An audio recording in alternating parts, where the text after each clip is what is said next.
Ladies and gentlemen, Mr. Cropper here. Oh man, we've been having some fun at school.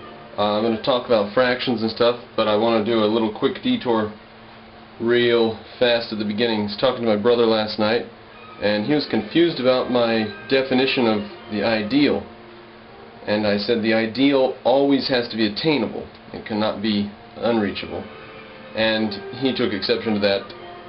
And he said, if I look it up in a dictionary and it contradicts what you're saying, would you give any ground?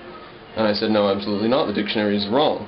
If the dictionary says that the ideal is that which cannot be obtained, then the dictionary is wrong, just like it's wrong on the word selfishness.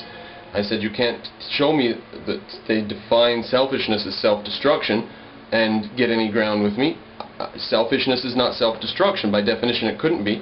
Same thing with the ideal. The ideal has to be obtainable. Otherwise, what do you do? If the ideal is not obtainable, you are measuring yourself always, how good did you do, and always failing to obtain.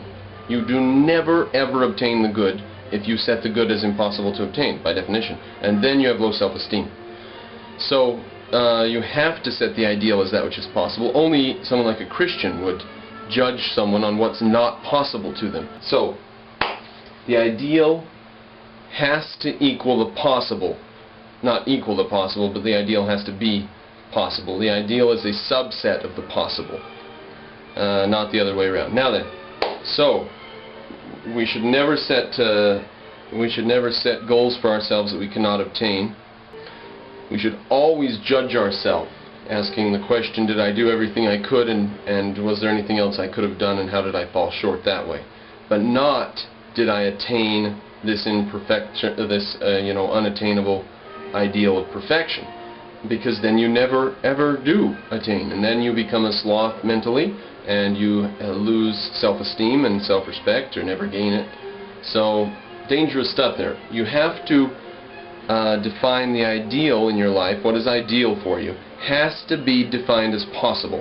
Now my brother's a mental case in this respect. If he's going to build a little shed to put a lawn tractor in, he wants a system to level the floor with that'll make it just perfect.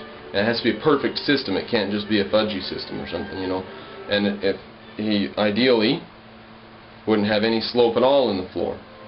And my attitude is, it's a shed, you know. I mean, this is just a stupid example, but that's the way a lot of people look at a lot of things in life.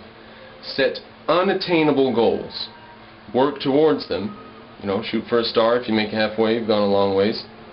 So the fact is, though, if you never can reach the star that you're setting out for, then you've damned yourself already, and low self-esteem is a serious consequence of that stuff. But let's just keep that in our pocket now.